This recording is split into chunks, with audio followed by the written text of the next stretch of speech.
E o texto da pregação de hoje está na carta de Paulo aos Efésios, capítulo número 1, versículos 15 até 17. Eu leio o texto bíblico que diz assim: Por isso, também eu, tendo ouvido a fé que há entre vós no Senhor Jesus, e o amor para com todos os santos, não cesso de dar graças por vós, fazendo menção de vós nas minhas orações, para que o Deus de nosso Senhor Jesus Cristo, Pai da glória, vos conceda espírito de sabedoria e de revelação no pleno conhecimento dele. Assim como estamos, oremos. Pai amado, assim como Paulo orou pela comunidade de Éfeso, pelos crentes de Éfeso, pedindo o espírito de sabedoria e a revelação do pleno conhecimento de Ti, assim como ele pediu que os olhos do coração fossem iluminados para sabermos qual é a nossa esperança, nós também pedimos isso, Senhor, hoje aqui. Ilumina-nos, abre nossos olhos, nossa mente, nossos ouvidos para a sabedoria do alto. E usa-me como instrumento da pregação da Tua palavra. E repreende todo impedimento, e repreende toda tentação e todo orgulho. Que a Tua palavra, e tão somente ela, reine em nossos corações. Em nome de Jesus, amém.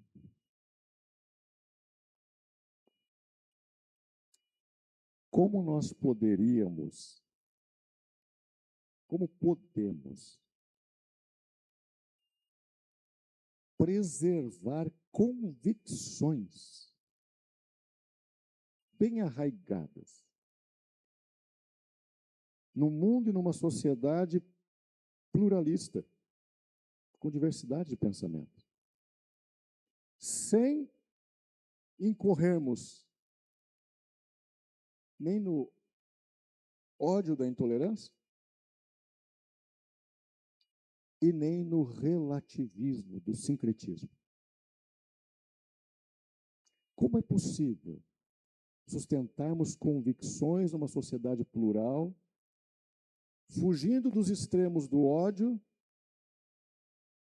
e do relativismo? Porque uma das características marcantes do nosso tempo globalizado, uma das características da existência na grande metrópole, como é o nosso caso, que vivemos numa região metropolitana, uma das características é a convivência de pensamentos diferentes. E não só diferentes, mas até contraditórios, pensamentos que vivem lado a lado. E eu gostaria de dizer, claro, que esses pensamentos divergentes convivem lado a lado de maneira pacífica. Mas nós sabemos que nem sempre isso é assim. Na verdade, raramente isso é assim, né? Basta nós observarmos um exemplo. A polarização política que tem tomado conta dos relacionamentos. Aliás, este ano é ano de eleições de novo, né? Segundo semestre começa outra vez as propagandas políticas e as pessoas se associando a candidatos, a partidos e assim por diante. Sem problema nenhum, faz parte do processo democrático. Mas dentro desse processo nós temos visto realmente uma grande polarização. A radicalização de posições pessoais e de posições de grupos tem explodido em ódio.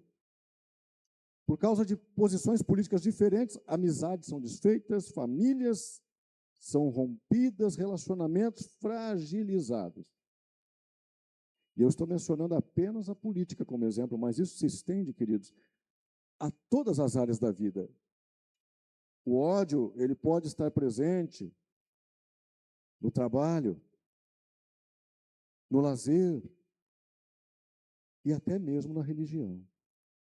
Aliás, como temos visto, não é? Quanto ódio a partir de convicções religiosas.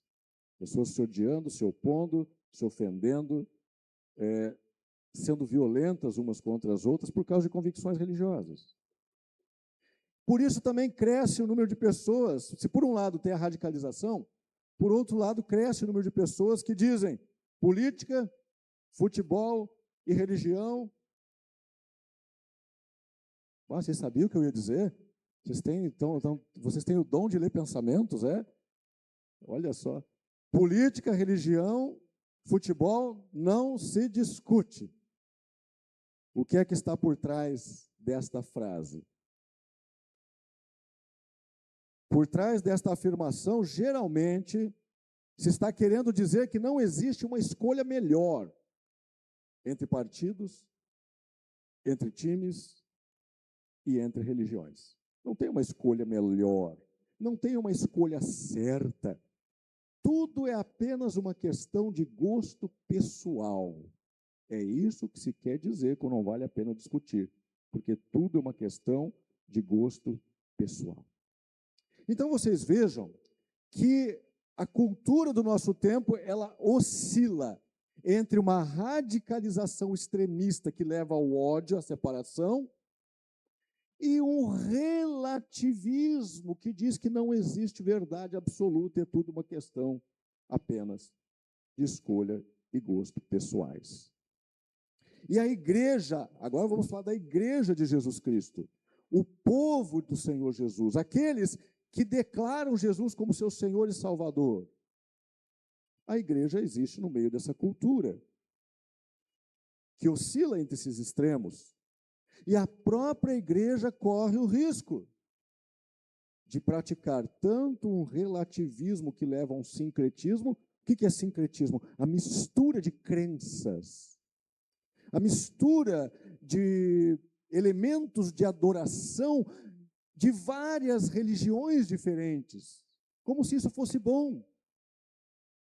Mas, na verdade, em toda a Escritura, o sincretismo ele é condenado como sendo idolatria, porque se fere o princípio da adoração ao único Deus verdadeiro do primeiro mandamento, e se infere o princípio de culto das Escrituras, que Deus deve ser adorado, não do jeito que nós achamos melhor, ou do jeito que a sociedade acabou acordando, fazendo o acordo de que assim é melhor. Não de acordo com o estabelecido pela cultura, mas Deus deve ser adorado da maneira que Ele pede para ser adorado, com a pureza que Ele exige na adoração. E essa maneira de adorá-lo está contida somente nas Escrituras. Por outro lado, muitos que se dizem cristãos se levantam com ódio contra outras pessoas de religiões diferentes e promovem preconceito, e são agressivos no discurso, são agressivos em textos, e muitas vezes essa agressão, em nome de Deus, em nome de Jesus, aparece de maneira física. Mas quero dizer que quem age assim, embora se identifique nominalmente com a igreja de Jesus, não é parte real da igreja de Jesus. Porque quem age desta forma, com ódio, preconceito, violência, agressão, desprezo pelo outro, ainda não viveu uma verdadeira conversão.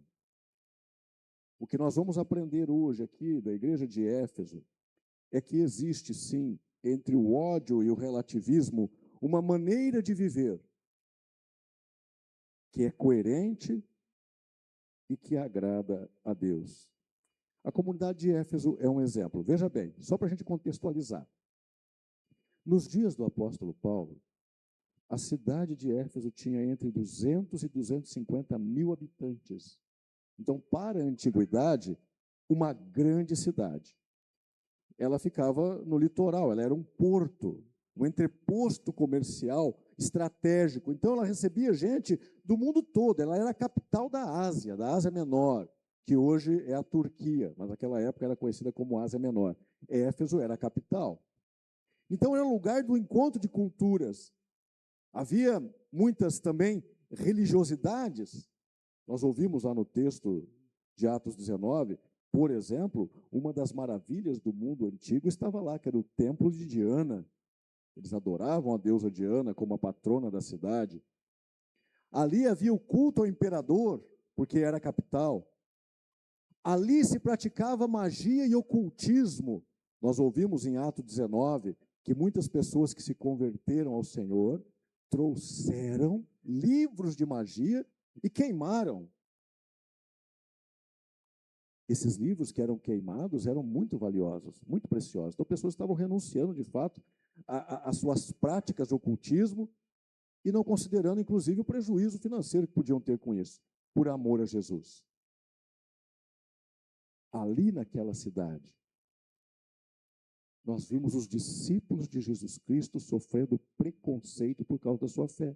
Nós ouvimos a sedição que o Demétrio, aquele artesão, causou na cidade, porque devido à pregação do Evangelho e à conversão das pessoas, as pessoas estavam parando de adorar a deusa Diana, as pessoas estavam parando de comprar imagens da deusa, estavam parando de comprar nichos para colocar a imagem dentro, e com isso os artesãos estavam tendo prejuízo, e resolveram então se revoltar e levaram alguns discípulos de Jesus lá para o teatro e começaram a gritar por 2 horas, grande é Diana dos Efésios. E um dos representantes dos apóstolos queria falar e não conseguia. Estavam a ponto de serem linchados. Tamanho foi o ódio e o preconceito religioso que eles, como cristãos, sofreram naquele lugar. O medo deste ódio, a pressão social para que eles fossem iguais a todos os outros, poderia levar aquela igreja ao relativismo. A dizer que quer saber de uma coisa, não vale a pena a gente ser tão diferente assim. Quer saber de uma coisa? Esse negócio de adorar um único Deus e dizer que só Jesus é o Senhor e Salvador, isso custa muito para nós, é perigoso demais. Quer saber? Vamos adorar o nosso Jesus e vamos dizer por aí, ó, Jesus é só mais uma opção, cada um adora o que quer e todos os caminhos levam a Deus, Jesus é só o nosso caminho. Eles poderiam ter dito isso. Eles poderiam ter cumprido a lei que dizia que uma vez ao ano, pelo menos, cada cidadão da cidade e do império deveria prestar um culto ao imperador romano, um sacrifício. Eles poderiam ter dito, vamos lá, a gente finge que acredita nesse cara e faz lá um sacrifício no altar para ele, mas no fundo, no nosso coração, a gente não acredita em nada disso. É só para fazer um teatro, representar, cumprir a lei e não sermos perseguidos. Era tão mais simples fazer isso. Mas eles não fizeram isso. Por quê? Porque no seu coração estava enraizada a convicção de que Jesus Cristo é o único Senhor e Salvador, o único mediador entre Deus e os homens. Então o apóstolo Paulo, depois de ter saído daquela igreja, depois de ter plantado, edificado, viajou, fez outras missões, agora estava preso na cidade de Roma, aguardando o julgamento, quando ele escreve esta carta. E ele vai dizer, meus irmãos, eu ouvi falar de coisas que me deixam alegre a respeito de vocês. E por causa dessas coisas, eu dou graças a Deus. Por causa dessas coisas, eu agradeço a Deus. O que foi que Paulo ouviu falar a respeito daquela igreja? O que foi que Paulo ouviu falar a respeito daquela comunidade que o deixava feliz e grato a Deus? 2 motivos para a sua gratidão e para a sua alegria. Primeiro, no versículo 15. Tendo ouvido a fé que há entre vós no Senhor Jesus. Paulo está alegre porque os irmãos de Éfeso têm fé. Mas a fé que eles têm é muito diferente da crendice sincrética. É diferente daquele tipo de fé que diz que o importante é crer em alguma coisa, não importa no que se crê. Paulo podia estar dizendo, que legal, estou feliz de ver que vocês são pessoas de fé, porque vocês praticam muita coisa, são muito religiosos, né? Não, não é por isso que ele está agradecendo. Paulo está agradecendo pela fé dos Efésios, porque a fé dos Efésios tem um objeto muito claro, tem uma direção muito clara. A fé deles é uma fé no Senhor Jesus.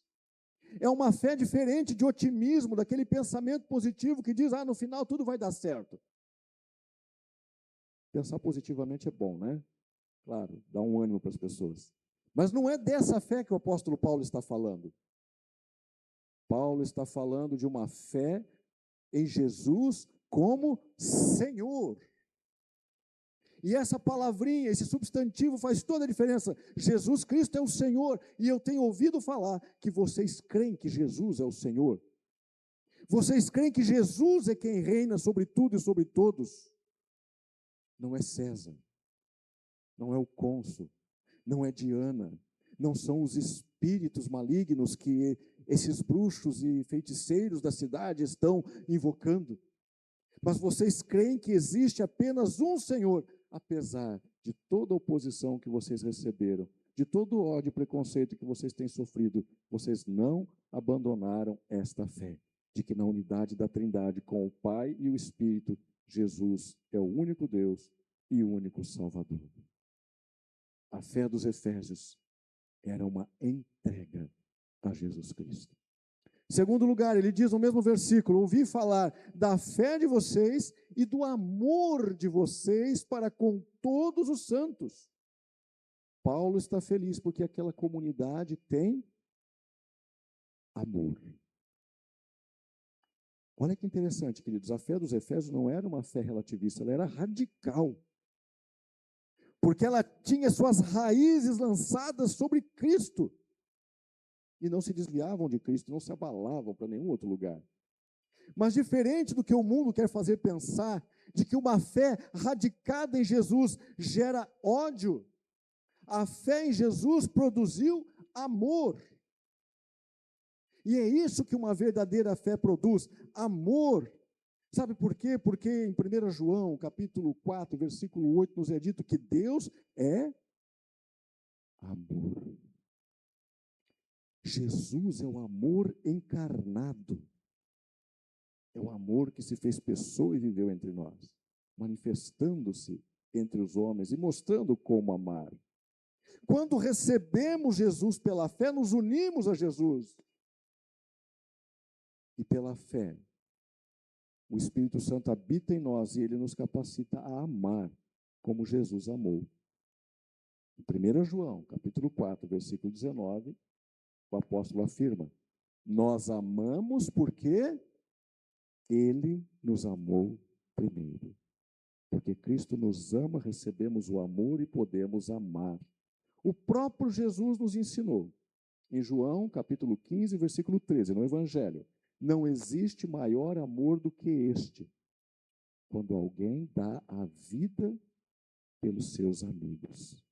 O amor é uma entrega sacrificial, é uma disposição de servir, de buscar o bem, o bem-estar do outro, mas sempre em obediência à vontade do Pai. O amor de Jesus é este amor sacrificial.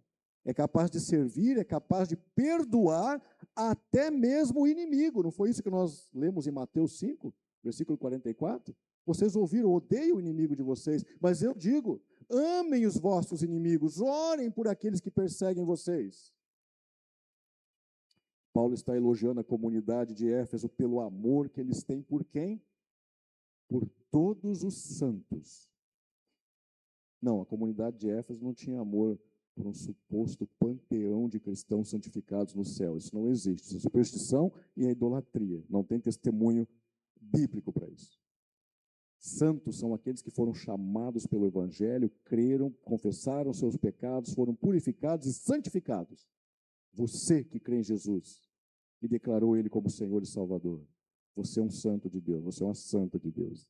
A igreja é composta pelos santos que foram purificados por Jesus. E aquela igreja ama todos os santos, ou seja, não só os membros da sua comunidade local, mas todos aqueles que confessam a fé em Jesus, e eles demonstravam isso de maneira prática, amparando aqueles que necessitavam.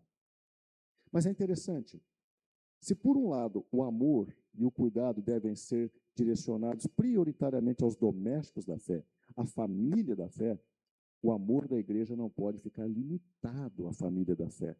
Mas, pastor, está escrito na Bíblia isso, que prioritariamente a gente tem que amar a família da fé? Sim. Alguém, por favor, abra sua Bíblia em Gálatas, capítulo 6, e versículo 10. E quem achar primeiro já pode ler bem alto para nós. Por isso, enquanto tivermos oportunidade, façamos o bem a todos, mas principalmente aos da família da fé. Gálatas 6:10. A Bíblia Online. Enquanto tivermos oportunidade, façamos o bem a quem? A todos, indistintamente. Mas, especialmente aos da família da fé. Quer dizer, dentro da própria igreja, nós temos que ter sensibilidade para os irmãos que estão sofrendo, para os irmãos que têm necessidade, para os irmãos que precisam de socorro. E como indivíduos e como comunidade, oferecer esse amor, oferecer esse socorro. Mas esse amor que serve e socorre, esse amor que também aproxima e reaproxima de Deus, ele não pode ficar limitado à igreja. Ele deve se dirigir a todas as pessoas. E eu gostaria que nós lêssemos mais 2 versículos. Na carta de Paulo aos Romanos, o capítulo 12, versículos 17 e 18. Aos Romanos 12, 17 e 18. Não torneis a ninguém mal por mal. Esforçai-vos por fazer o bem perante todos os homens. Se possível, quanto depender de vós, tende paz com todos os homens. Romanos 12, 17 e 18. A Bíblia Online. Procurem fazer o que é certo, procurem fazer o que é bom diante de todos. Não retribuam mal com mal. No que depender de vocês, vivam em paz com todas as pessoas. Com todas as pessoas. Característica da fé verdadeira é um amor verdadeiro que procura paz com todas as pessoas, que lança perdão, que serve, que ampara, até mesmo aquele e aquela que se posta diante de nós como um inimigo. É isso que nós aprendemos de Jesus. É isso que Paulo está vendo na comunidade de Éfeso. E é por isso que Paulo diz: eu dou graças quando ouço essas notícias a respeito de vocês, numa sociedade pluralista, numa sociedade sincrética, numa sociedade corrompida. E vocês encontraram o caminho da verdade. É o caminho da fé radicada em Jesus Cristo. De uma fé exclusiva em Jesus como Senhor e Salvador. A fé de vocês não é sincrética, não é uma fé vazia, não é uma fé em qualquer coisa, não é uma fé em qualquer divindade, não é uma fé em qualquer religiosidade, mas no Deus que se revelou a nós e mostrou a sua face em Cristo Jesus, o único caminho. E esta fé de vocês prova ser verdadeira, porque vocês não odeiam, vocês amam. Porque vocês não devolvem o mal pelo mal, mas vocês suportam o mal e devolvem o bem no lugar do mal. Este é o caminho para nós mantermos as nossas convicções de fé entre o ódio e o relativismo. É o caminho da fé e do amor. Paulo dá graça, sabe por quê? Ele poderia dizer: puxa vida, eu estou feliz com vocês, parabéns a vocês. Mas ele diz: nas minhas orações eu faço menção de vocês e dou graças. Ele dá graças porque Paulo está admitindo aqui que uma fé verdadeira, convicta, que confia em Jesus e se entrega a Ele, é obra de Deus. Só Deus pode nos dar uma fé dessas e nos fazer preservar nesta fé em meio a tantas ameaças e ataques que esta fé sofre no mundo sem Deus. Paulo dá graças porque ele sabe que um amor verdadeiro que perdoa, que serve, que coloca os interesses dos outros acima dos seus próprios interesses, só pode ser obra do próprio Deus. Então Deus deve ser louvado. E isso nos leva à seguinte conclusão: então, meu querido e minha querida, se te falta convicção para vencer o relativismo, ore, busque a Deus. Se te falta firmeza para vencer o sincretismo, ore, busque a Deus. Se falta amor para vencer o ódio, ore, busque a Deus. Se falta amor para perdoar e para servir, ore, busque a Deus. Pois se nos falta sabedoria, o Deus que nos foi revelado por Jesus Cristo pode nos dar, como diz o versículo 17, espírito de sabedoria, de revelação do pleno conhecimento dele. Que vivamos como pessoas, como igreja, como comunidade de fé e amor. Amém.